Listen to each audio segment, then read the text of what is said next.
It's Tuesday, January 12th, and this episode is brought to you by Visibly Media, helping businesses communicate strategically both and in print. And we will be right back with more regarding Hospitality Today Live.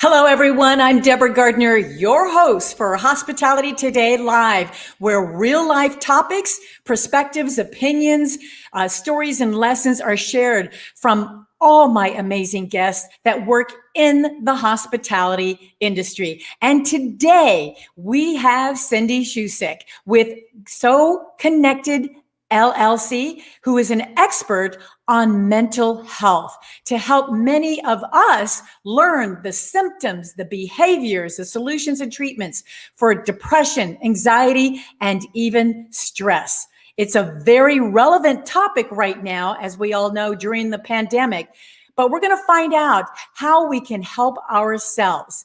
As a great mentor of mine would say, Jim Rohn, say, it's it inspiration or it's desperation. And that's what we're going to find out, where you and myself, along with your loved ones, will be able to find out what can be done about it starting now.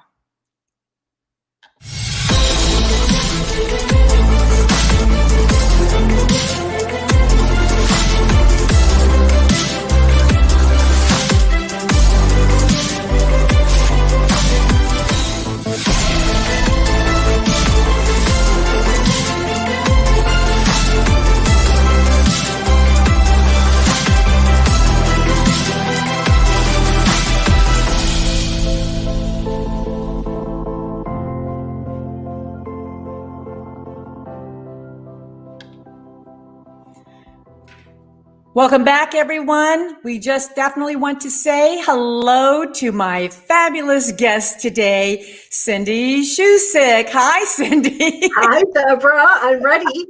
I knew I was coming to meet with the best swimmer in the state of Texas. Are you? Arizona, right? And I thought we would do some exercise. I brought your books. I've been reading your books, negotiating, and what's so interesting with all this is that, well, it all relates to what we're talking about today when we're talking about mental wellness. So awesome. We'll be talking about this a lot. We're not swimming then? This isn't a swimming lesson? Because I really am not good at those flip turns at the wall. No, next time? Next time, maybe? All right. Why not? Wow. I have you on recording here.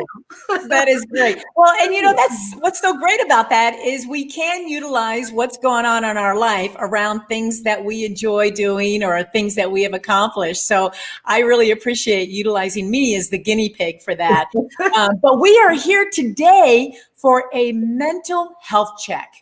And I am so delighted to have you because it's so relevant right now. And as I mentioned, it's inspiration or desperation. And I think that's where a majority of us are. I know, even for a fact for myself, I have gone through some depression stages the last couple months. So I know having you here to talk about this is going to be very helpful for everyone else too. Oh, thank you so much. I'm honored to be here. I'm honored to be able to be here with the hospitality industry, which has for years been marked as the highest, most stressful job in America.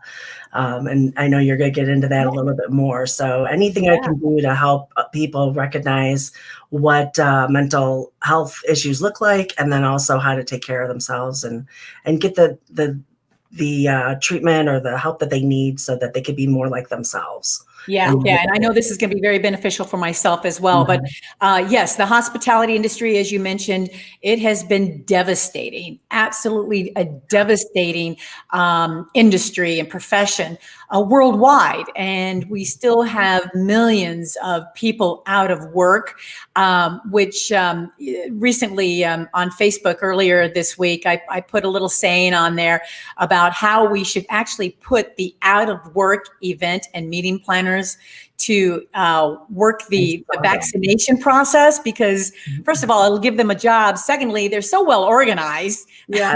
They have their clipboards. They know how to set up a line, like a Disneyland line. They know the timelines and how to coordinate. And how wonderful would it be to put them to work, because they would have a bar there, music, speakers. I mean, they would know how to do this. Yeah, so they really do. People that they should be hiring is the event and exactly. Give the nurses a break and hire event planners, because exactly. But in the meantime, they're looking to try to figure out when we're all going to come back. And in the meantime, it is really a very disabled, they feel like they're disabled, that there's anxiety, that stress. And when you mentioned the stress, Edelman Intelligence actually had this study recently. As a matter of fact, they had the top 10 most stressful jobs in 2019. The 2020 is not out yet, but for the third year in a row, in the same order, here are the top five. Number one was military personnel. Number two, fighter fighters. Number three, airline pilots. Number four, police officers, and number five, meeting and event professionals. So this study was back in 2019. Could you imagine what it is for 2020? No, I can't. I mean, you couple the stress of a job on top of what's happening with the pandemic, plus job loss, and then unfortunately people that we love we're losing, and it's a whole storm in and of itself. I mean, I don't even know if there's a category 7 or 8 of it that you can assign it, because it's something we've never seen or experienced before. Right. Well, can you share with everyone, our viewers, who Cindy Tschosik is, and how did you come about with your background, being an expert in this topic? So they have some idea of who you are and how this all came about. Sure, of course. Well, I am a member of National Speakers Association. So by default, we do interact and experience the work that meeting professionals do, as well as all the other hospitality people in their careers. And so I speak on mental health like I do today. I'm also a ghostwriter, and I write nonfiction books for professionals in this space who want to help people achieve mental wellness, as well as influencers who want to share their journey to mental wellness with their followers. And in my past, I've worked in all types of careers. I've been in IT, corporate, nonprofit, development, marketing. When I opened my business, SoConnected, in 2013, I started off as a marketing agency. And through that's how I became interested in speaking, was because I had some speaking clients that I worked with for years. In 2018, I streamlined to ghostwriting books for business. And then after that, this year, I had been working in a nonprofit to stop human trafficking recently. And then COVID hit and we had to pause it. And so I picked up my ghostwriting again and my speaking again, and further streamlined into the mental health area and mental wellness area. And the reason is because I've lived my own life of mental health issues, including major depression and anxiety over the last few years. And I've had suicidal ideations 4 times in my life. The most recent being about 4 years ago. And that's when I got through that episode, I knew that I lived through it in order to share my story. It was, it's a calling. It's definitely a calling to what I'm doing today. And I couldn't be happier, because I love what I do. And I definitely love giving people, planting seeds or giving them little insights into how they can make their lives better, because I've lived through it, and I've learned a lot of lessons along the way to share. Well, there's nothing better than having somebody that has the experience. I'm a big believer. You don't have an opinion unless you experienced it firsthand, and you certainly have. And now, thousands and thousands of people are experiencing it, these past couple months. And I Yeah. know offline, you and I have been talking about, my depression Mhm. through this pandemic, and the uncomfortableness coming from someone like myself who has been very confident and Mhm. very successful. And then all of a sudden, boom, it hits you. Mhm. And it's funny, it hits you so hard, but yet it seeps into you prior to, from what I'm revisiting. And before I know it, I'm in it. And it's like, how do you get out of this? Do you find a lot of people have that same process, and, all of a sudden, it's seeping, and boom, it's there? Absolutely. It is so hard for us to recognize it in ourselves. These symptoms are all over the place, and every one of us, it shows up differently in every one of us. And that's what is so surprising to me. And you hit it right on the head. It just kind of comes out of nowhere. We don't know what's going on. We just figure that this is the new normal and we go on with our life.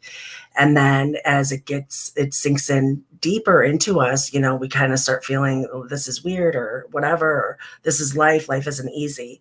At least that's what I was thinking when I was going through it. It was an interesting year that year. It was in 2008, and I was just really having a rough summer. I was isolating myself. Everyone called, do you want to take the kids to the pool? And I would say no, because I was obsessed with staining this deck that hadn't been stained since we built it 3 years before, but it had to be done that summer. So for me, it was the not wanting to be with others, Right. obsessed about a project where like there's blinders and you see nothing else. I was crying a lot. I didn't have problems like getting up out of bed or dressed, which is kind of the stereotypical, or taking a shower, I should say, which is the stereotypical thoughts you might have when you think of someone depressed, that they don't want to get out of bed. That's what I Right. had. And so, but for me, it wasn't that way. I found out that I was depressed by a very good and brave friend of mine who felt comfortable sharing it with me.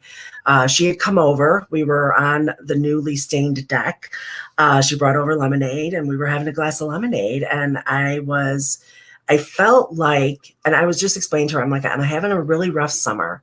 I said, if I was a rubber band and I stretched it this far, I'm ready to snap. Like I was just on edge, ready to snap. Have you ever felt that way? Mm-hmm. It's Oh just yeah. like Oh you're yeah. brittle glass and you're Oh just going yeah. to either shatter or snap. Absolutely. And yeah, so that's where I was. And here I am crying.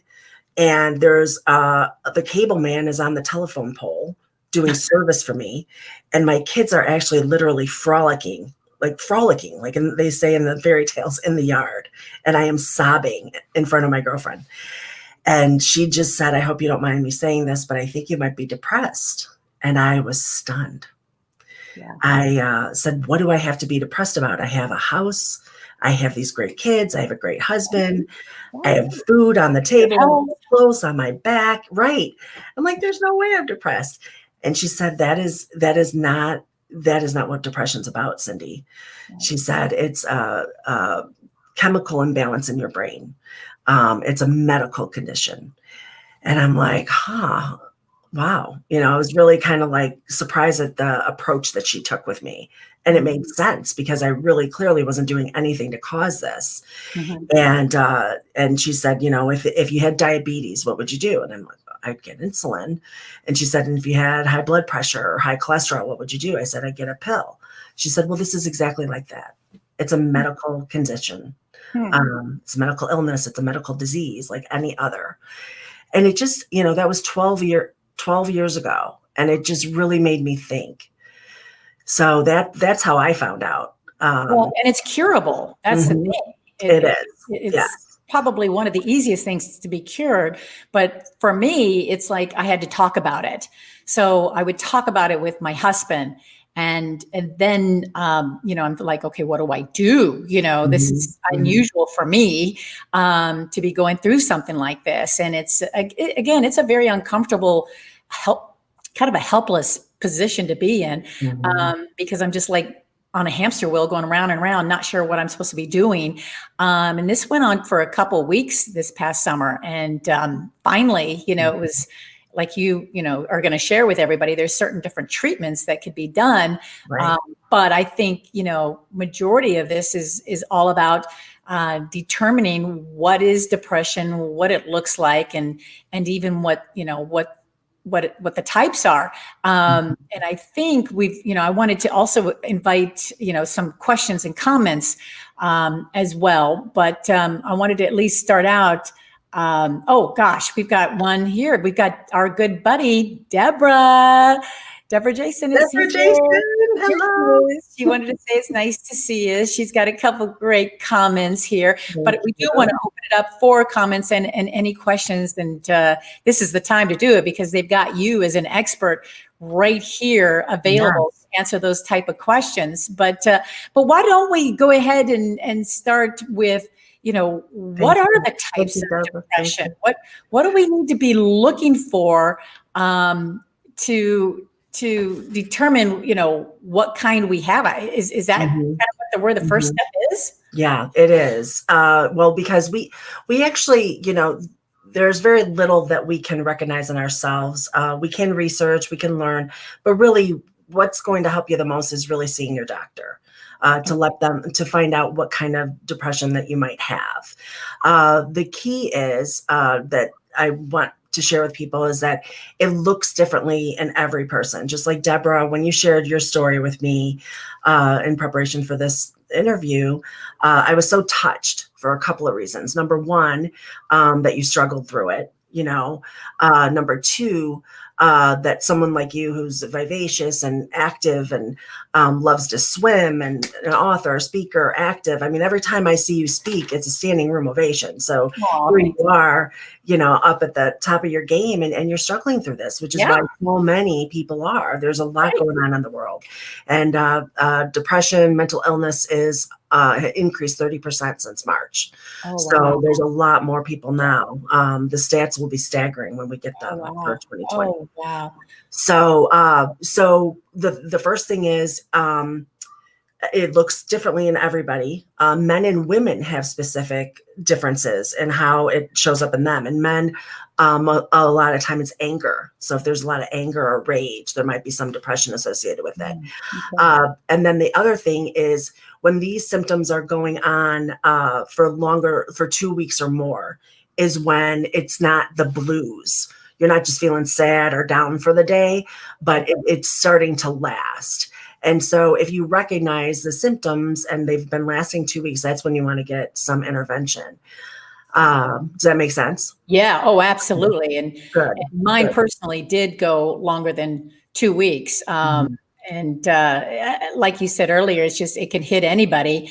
But I didn't see a doctor, and that's probably what I should have done. That would have been helpful. What you had on your side was your husband, because he's the one who recognized it in you, that you were not yourself. And that's what it is. We are not ourselves. And so when I got my treatment right away, I felt more like myself, like within 3 days of taking the medication.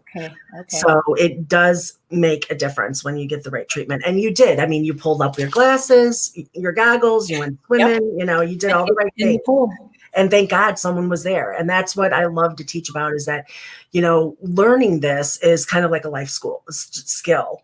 And you can learn this for yourself, but you can also learn it to recognize it in other people so you can help them too, because we can't recognize it in ourselves. So there are 8 different types of depression. I'm just going to touch on them quickly because we could be here for hours on it.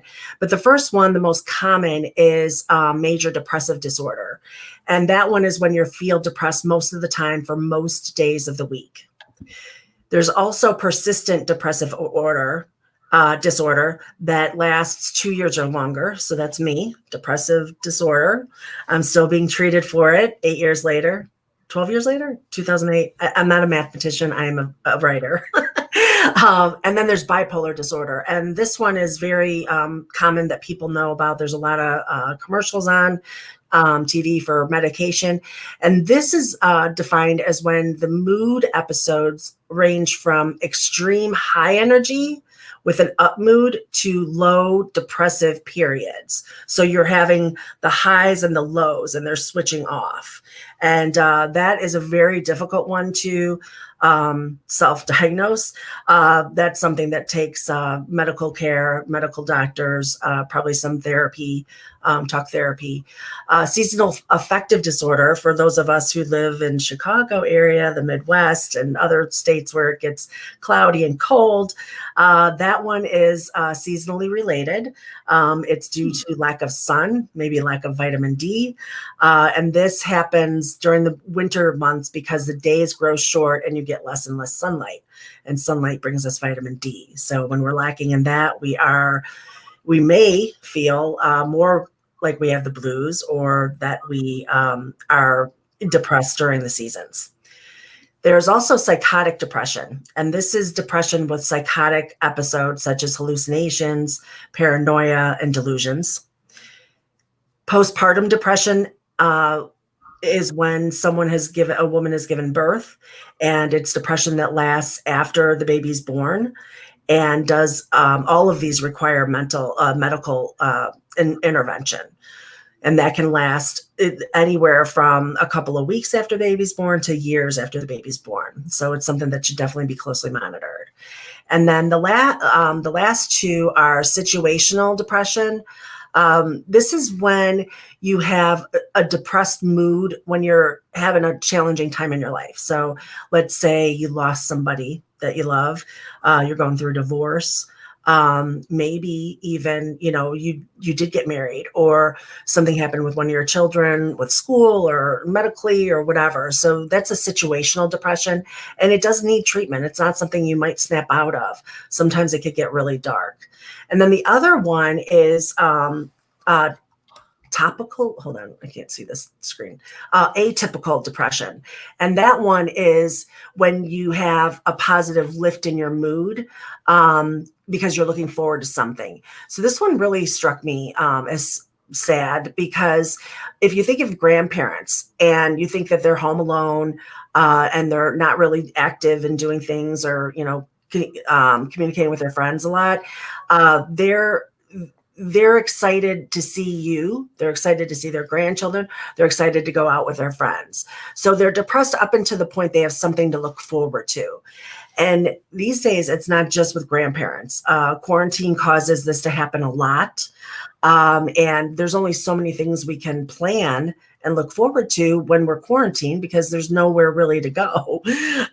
So really take a look at where you're at, what you're feeling, how you're going about your day, and check in with yourself, because you could be really having a tough time, and it could be a medical reason. So what you're saying is what most people are going through right now is called a typical depression. Well, I'm not a doctor, so I can't say most people are going through that right now. It is one of the 8 depressive disorders. Right. And it could be, and what's surprising to me is that it exists, that there's something really clinically and medically at stake here, because it may not be where you're feeling depressed most of the days or the week, or you're not depressed for more than 2 years, and you don't have the highs and lows of the other types of depression. But there's a depression, it's kind of almost like a silent one. It's almost like you don't even recognize it. You just know that you're really blue until something exciting happens in your life. Right. Okay. So it could be, and in this situation with COVID and people's job losses, any one of these depressive disorders can rear their medical issues. So you really need to see a doctor in order to get it diagnosed. Right. So treatment, and that's really, it's not something to take lightly or to ignore. I mean, if you're having the symptoms, which I know we're going to go over, definitely get it checked out. It doesn't hurt. You sign up with your doctor for a visit. They do a quick assessment. They ask you a bunch of questions, and then they'll say, okay, this is sounding like depression of this sort. Here are your treatments. Here are your your opportunities, or it could end up being anxiety. Sometimes anxiety and depression kind of overrelate or overlap, or show up as each other. So Okay. they'll be able to assess that. So how do you detect if it's depression or anxiety or just stress? How do you detect that? They're so all interwoven at times. That's very, I have a funny story. You can't tell. Like you can't tell unless you're a medical person. And we certainly can't diagnose ourselves because sometimes we don't even know we're going through it. So this was a few years ago. And remember, I'm being treated for depression. And I go in and the medicine I was on was covering me about 80%. So I wasn't like feeling 100% good all the time. And I'd been on it for 9 months or so. And I was having this pit in my stomach, and I swore like I had like stomach cancer or something. It felt like a concrete block. And I go into the doctor. I said, "Oh, I need to, I'd like to look into other opportunities for my depression meds. I think, I'm not covered as much." And so we went through that and just explained to her what was going on. And so she gets done with my exam. She's like, "Okay, how do you feel about this medication?" And I said, "Yeah, that sounds really good. It sounds like it might be a good fit for me." And so she's getting ready for my physical exam. And I say, I go, "Can you check my stomach too? I think there might be like a tumor in there or something." And she's like, "What are you talking about?" And I said, I can't eat. I'm nauseous. I'm not sleeping well. And I just feel this huge pit in my stomach, and it feels like a concrete brick, like a round one. And she's like, "How long has this been going on?" I said, "About 2.5 weeks." And she said, "Well, what happened 3 weeks ago?" And I said, "I was in a big car accident with my kids." She's like, "Cindy, that's anxiety." Oh, okay. Okay. So So what you're saying is we need to know the history behind what we've developed, what may have developed in order to help diagnose that. yeah, well, your doctor's going to want to know what events triggered it. And so once you know that, when you start feeling those symptoms again, or you start recognizing that, like, an upset stomach or back pain or leg pain or Right. lack of sleep or any of those things are lasting a while, you can sometimes say, "Okay, I'm not sleeping because, this happened. And maybe I am anxious and that's what's keeping me up at night." So really knowing, like, being able, so what I encourage my followers and people to do is a mental health check. So when you're able to do that, you can kind of pinpoint like how you're feeling and then kind of think back like what you were doing or what precipitated it or how long. So it's always good to keep track of how long you're feeling this way once you know what to look for. So be aware of your surroundings, be aware of Mm-hmm. the way you're feeling, be aware, Mm-hmm. or even keep a journal. Maybe that would be appropriate. Yes. I know for me, my Mm-hmm. day goes by so fast. I don't remember what I did 2 hours ago sometimes, but if you keep a journal on how you feel and what might have been going on in your Mm-hmm. life day to day, like a daily journal, maybe that Mm-hmm. will be a book you can hand over to the doctor and say, "Hey, read Exactly. this. This is what's been going on with me." It's Right. probably the way I would have to handle it. Right. And there's apps. There's all kinds of apps. One of the Oh, things I okay. use to go to sleep at night is the Calm app. Okay. It's worth every penny. They have sleep stories, but you can check in and start monitoring your moods by the smiley faces. Oh, okay. Okay. So that's, there's all kinds of apps that monitor your moods and how you're feeling, and Oh, you can excellent. journal if you're not a journal writing person. Right, right, Mhm. right. Well, and you mentioned earlier we should talk about the symptoms of Mhm. those. So what are some of those that you would suggest we be aware of as well? Right. So depression could be considered a full body experience, right? It's not just, it's happening in your mind, and but you're going to feel it in different ways. So one of the Yes. ways is emotional, right? You're going to feel the Yes. feelings. You're going to feel it physically. So maybe back pain, stomach pain, things like that. Psychological, in your mind, you might not be quite organized or focused. And then Right. spiritually, you can feel it spiritually too. So Wow. in those 4 groups, there's I've identified different symptoms that come up. So and I'll just touch a couple of them. There's a lot, but I'll touch on a couple of big ones for each group. So emotionally, you're going to you might be feeling sad, you might be crying, you may not want to get out of bed, like Deborah experienced, and you may be angry or really focused on ready to snap, like I experienced. The other thing on the other side of this is that it could really, really impact your thoughts, right? You might have extreme moods. You might have dark thoughts. Now, any moment that you're starting to think dark thoughts, or you're having recurring thoughts of hurting yourself, hurting others, or unfortunately, maybe taking your life, that is necessary to get help right away. I think Deborah has the number for the suicide prevention hotline on there, and along with a depression and substance abuse hotline that are open 24/7. So we'll be sharing that with you today as well. In the physical sense, you could get headaches, sleep disturbances, numbness, fatigue, digestive and bowel issues, which you may not even relate to, something like depression that would impact that. And then lack of or a overdrive for a desire for sex. And then also weight loss or weight gain. I've never had the weight loss program while I've been depressed. I will tell you that much.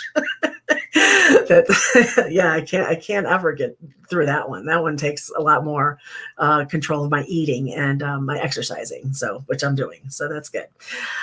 Psychologically, in your mind, you might be hyper-focused, obsessed, disconnected. Sometimes I feel like I'm spiraling, where I can't quite feel like I've got my stuff together, like I'm feeling really down, and, I kind of spiral into like the dark parts of thought and plans and those types of things.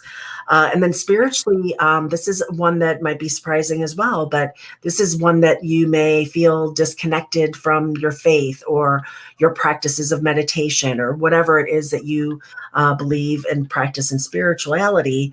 You may have all of a sudden not believe in that in a higher power anymore. You might be indifferent or doubtful. And again, dark thoughts. So these are some of many, many symptoms. Like I said, everything looks different for each of us. So there's a lot of symptoms. And anytime you're not feeling quite yourself, you definitely want to see a doctor for that. Wow, those are very, very important to recognize. And I wish I had you on the show earlier, because I didn't even think about that. I knew emotionally and physically because my body would ache. I wasn't. I was kind of drabby. I didn't, want to move off the couch, kind of thing. Psychologically, I guess it was kind of playing with my mind. But spiritually is definitely something that I wasn't tapped into. So it's interesting. Those symptoms are all very important to be recognized as well. Wow. Amazing. Yeah. Thank you. I'm glad they're helpful. Yeah, absolutely. And I think anyone, viewing right now would want to know this as well, especially when maybe somebody that is watching right now, not actually going through it, but they know a loved one is going through it. How would they get the courage to say something like your girlfriend telling you that? That had to make her nervous, because she's your friend. She doesn't want to upset you and say, hey, Cindy, there's something wrong with you. What friend would want to say that? So how did somebody get the courage to ask, and share with somebody that they love that they might be depressed? Well, courage is my favorite word throughout this whole experience, through all these experiences, because we need to muster up the courage to help ourselves and then also help others. And it isn't easy, but when you come at it from a caring level, and you're there to give them support, and, you could always say, I learned this, and it sounds like you might, be suffering with this. Have you thought about going to your doctor? Try to get them to promise to go to the doctor. They may, just like I didn't, have any clue that what they're going through is one of the symptoms of depression. And so, you just kind of want to have that open dialogue. So that takes courage to talk to somebody else for their sake. I also found, and this is why it's so important to me, I had to find courage to get help for me. There was a day about 2 summers ago where I knew I could not be alone. So there are still, even though I'm getting treated and stuff, there are times when I still kind of go dark. And I never want to get to the spot where I was 4 years ago. But I can recognize those moments. And 2 summers ago, I actually had to go and pull my husband off the golf course because I just could not be alone that day. And it comes out of nowhere, Deborah. That's the thing. Like, you cannot plan it, right? You don't know. Yeah. And so he came off the golf course. He's like, what do you need? I'm like, I need to eat something really healthy and I need some time with you. And I just don't want to be alone. And so always call on your courage. That's what it's for your friends and for yourself. Yeah. And I think we need to really give people a break during this time when we have an opportunity to see one another, because you just don't know what anybody's going through right now. It's just a really, really tough time. And everybody, I think, is going to experience depression, anxiety, or stress, at least one time in their life. I mean, it's not, we're not, superheroes where we can actually have a bulletproof vest on to keep something like that out. The world does affect us. Every day around our own environment affects us. So I think we need to really pay attention to that. And I'm glad you focus on the word courage, because it does definitely take that to help. And Deborah actually agrees with you as well, because courage, when you think of that, going, okay, how do I have the courage to step up my game to make sure this is not going to happen to me? And just what you shared brilliantly today, is just being aware and asking yourself, are you okay? And asking the questions, being aware of people around us as well. And Deborah had the courage to actually share, what she has to say here as well, which she says years ago, when my long-term relationship ended, I lost 20 pounds in a year. Oh my gosh. And think about that effect on her, and how, she said she went to the doctors, the therapist and everything. And look at Deborah today. I mean, again, I don't know if it's something about Deborah's or not, but she is an energetic bunny. I mean, she's an artist, sharing art. Yeah. And so her art is beautiful. Yeah, it doesn't really matter who you are or how successful you are. And I know Deborah is very, very successful. It's still going to creep up sooner or later for you to try and end up some kind of effect. Like hers was, physically, she lost 20 pounds. I can't, she's already petite as it is. I can't imagine more pounds. Exactly. I know it comes out of nowhere, and it does its work. It does. It really, really does. And I'm just feeling for people, especially this past, year, which is going to continue this year. It's, things are not going to just by a snap over with. I'm just hoping people have an opportunity to be aware of how it can seep into you. But if you don't do a mental health check with yourself every day right now, you're heading the wrong direction, because it's the number one thing that everybody needs to take care of right now. It is. It is. The number one thing. It is. It's the number one thing, but it's as important as learning CPR, and it's as important as brushing your teeth. Right. Because when you're not taking care of if your mind isn't well, you're definitely not brushing your teeth that day. And there is a spectrum of depression and the different moods and things that it causes. But when you start to spiral because you're not getting treated, you get to the point where you're no longer brushing your teeth. It's too much effort to take a shower. You don't want to be with other people. You don't want to have to put on a happy face. So it is so important to do a mental health check. And Deborah, do you have a process of how you do it? Because I teach how to do it. Do you have one? Well, to me, it was a matter of starting to set goals. Because I'm the one that was staying in bed. I would be in my pajamas all day.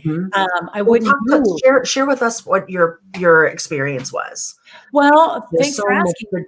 good to learn from it. Well, I didn't even know it was happening. I didn't know it was happening, but I knew when this whole pandemic started to get to me and the news, I had to actually be aware of it from my husband. He's the one that said, I think you're depressed, just like your friend shared with you. And I'm like, no, are you kidding? I'm in the office every day. Yeah, but you're in your pajamas every day. You're moving slow. You're watching the news. You're trying to reach out to people because, hey, the hospitality industry, we're all about face-to-face. And when you take that away from us and you only just want to do virtual, it's not going to last long. It's not going to work because right now, that's what the meeting and event professionals are doing in the industry. They're trying to get everybody back into the ballroom space. And because we're just, like my husband says, we live in a kissy huggy industry. And it's so true. We're all about touching. We're all about seeing visually each other.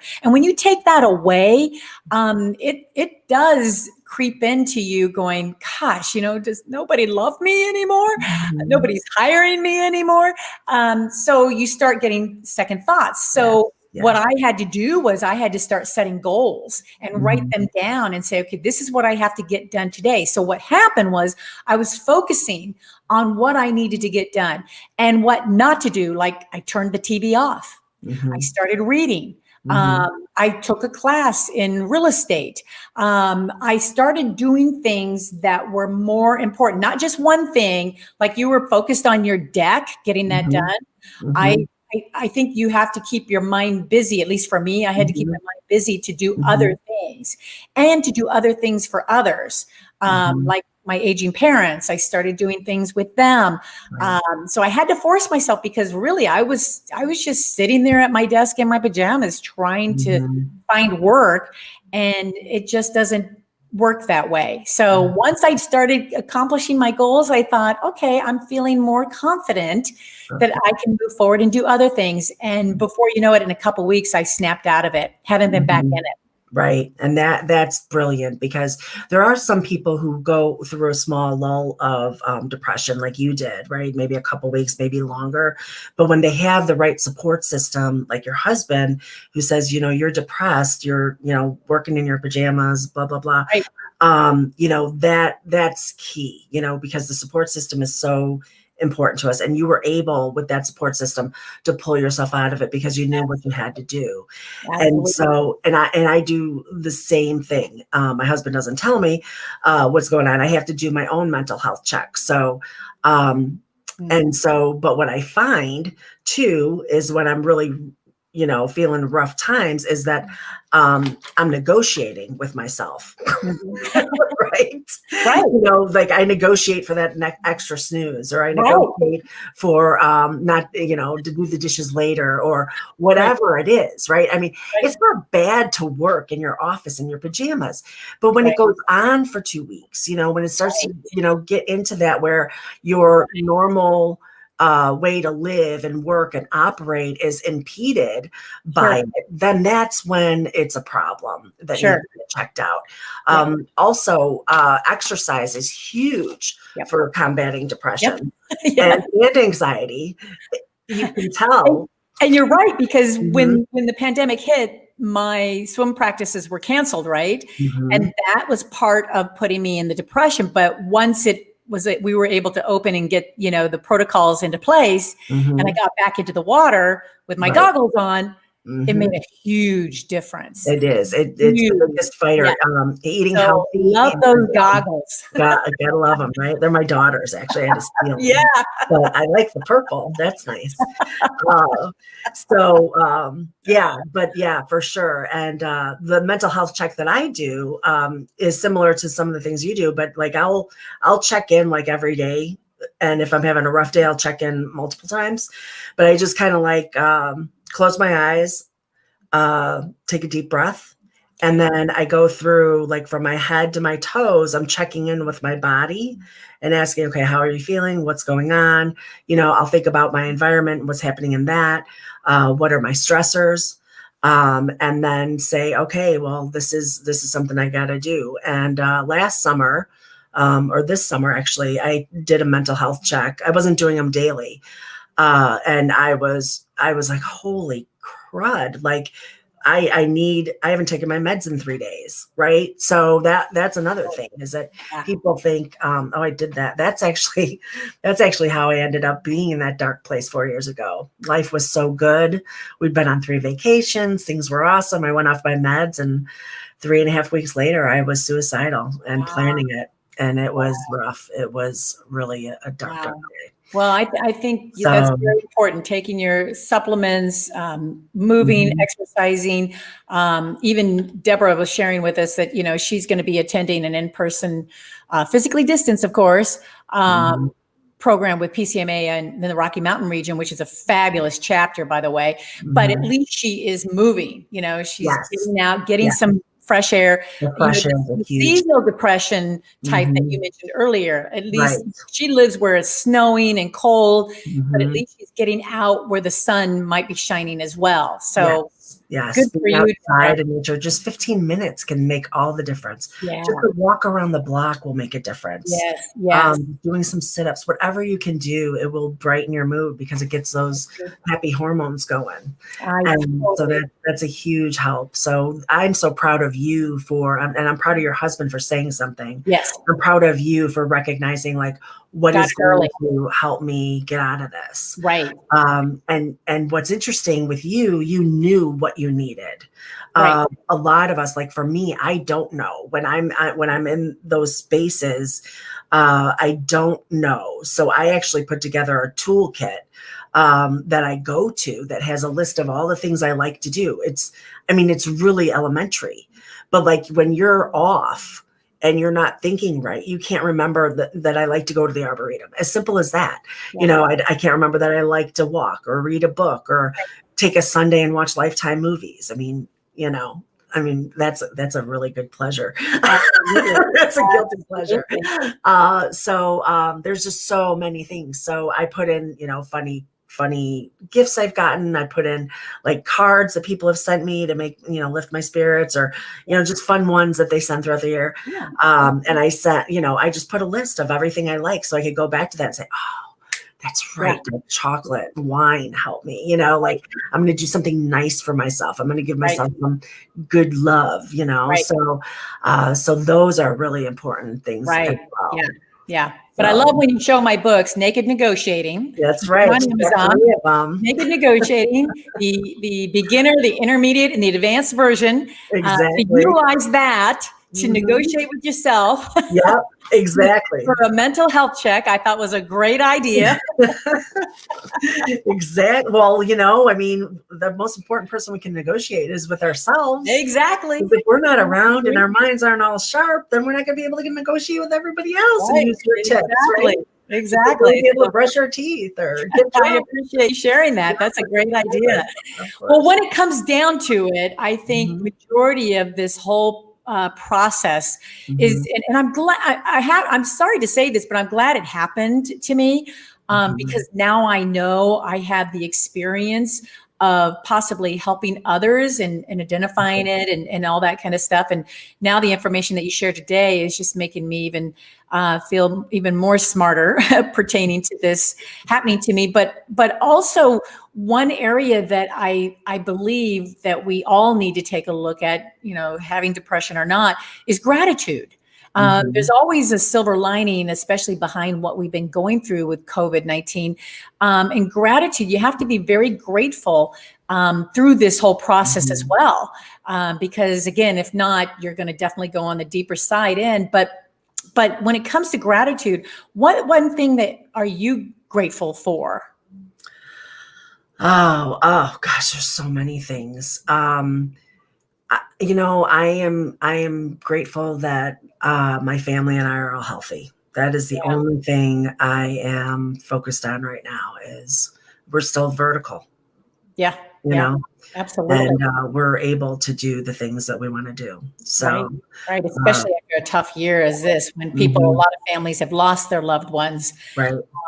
But it's definitely a very important thing to recognize each and every day during these difficult times. And there's nothing better than being vertical.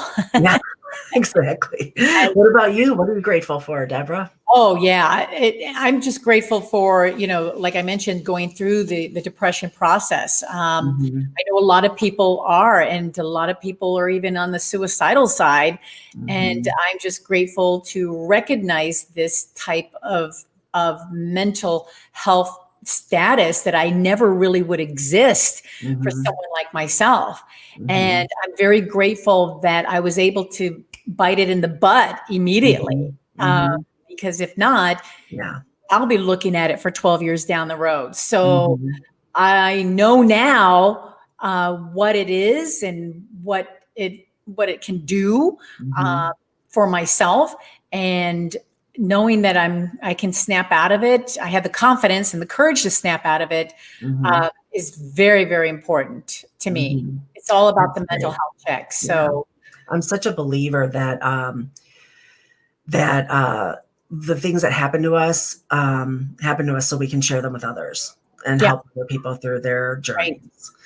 So that's so wonderful of you to have that experience and then use your platform to share more information with everyone, because you're definitely helping people for sure by doing this, by sharing this with your community, especially your community. And I do want to say, you know, you mentioned suicide. The struggle's real. And if you are having any, like even a glimmer of a thought, or if you're really in the dark end where you're really, really planning it out, please call the suicide prevention hotline. These are two numbers, the two numbers I gave you, Deborah. I don't know if you can throw them up on the screen. For them. These two numbers I would encourage everyone to put in their phone for two reasons. Number one, if you ever have these experiences, you won't even have the wherewithal to be able to Google the number and call it. And then the other thing is that if you know somebody who's going through something, you can always share it with them too. Yeah, So unfortunately, I don't see the number there, but we do have your contact information. Okay, for sure. Even better, because I would love for people to reach out to you. I know there's going to be more questions and more comments that people are going to have, because my gosh, who wouldn't want to talk to an expert like yourself on this? So please, everybody that's viewing this episode or even on the replays, by all means, Cindy would be happy to chat with you. Contact her from the information that we have listed below. And we even have another viewer, Lisa, that really, really appreciates the information that you have shared as well. This is one of the most vulnerable times that we are in right now, with the world kind of spinning out of control. And there's nothing more important than recognizing what you share and what you talk with other people about. So I want to thank you very, very much, Cindy, for sharing that information. And I know you have tons of resources that people can, you know, call on. I have, I'm building out my website still, but I do have a download that includes the sound bites of how you can ask for help for yourself and also offer help to others. And then on the back side of that are the phone numbers for the suicide prevention line, and NAMI org, which is the National Association of Mental Illness. And then there's also SAMHSA for substance abuse and mental illness as well. Wonderful. So if you go to my site, you'll be able to download that. No email required. This is a private matter, so I'm not capturing any information. I don't have any security clearance or intel where I'm going to know who you are. So please download it, because that's what it's there for. And there'll be other pieces that come up that I'll be posting as well.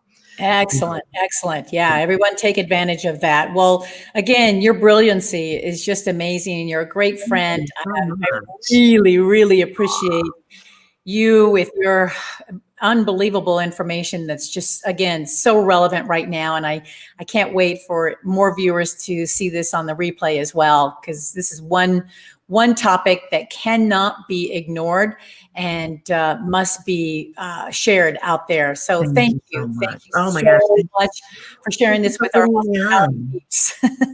Yes, thank you for bringing me on. The hospitality industry is one that I highly respect and always admire when I'm traveling, and they always have a smile on their face, and they're so important to the experiences that we have. And from everyone from the front desk to the person cleaning my room.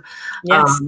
I just love every one of you, and I just want the best for you. And I do hope that you were able to glean some information out of this today. And I'm so grateful, Deborah, that you shared with your community. And if I can ever do anything in the future, please let me know. Oh, thanks. Well, just keep wearing those goggles and reading that Naked Negotiating book. That's right. All right. I'm going to work out now. I'm going to do it again. Get in the pool. Our pools are all closed. My son's a swimmer. So the pools are all closed, but I have a big tub. I could check it out.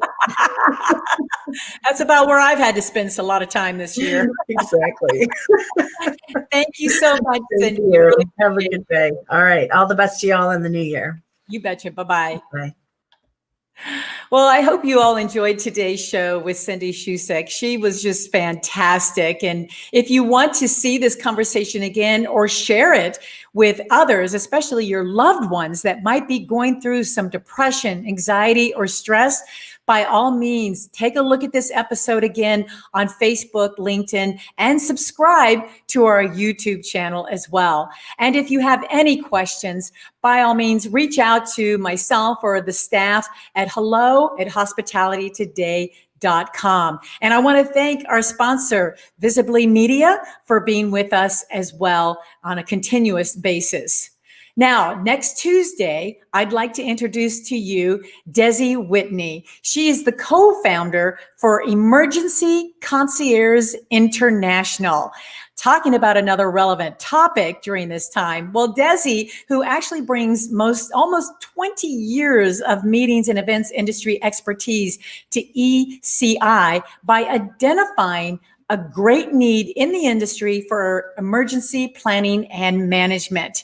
We're going to talk about how do you plan a live meeting during the COVID era, like right now. And once COVID is beyond us, what does emergency planning look like with your meeting and event, along with trends, best practices, resources that will help you prepare for your next emergency. Because here's the truth. It's not a matter if it's going to happen. It's a matter of when it's going to happen.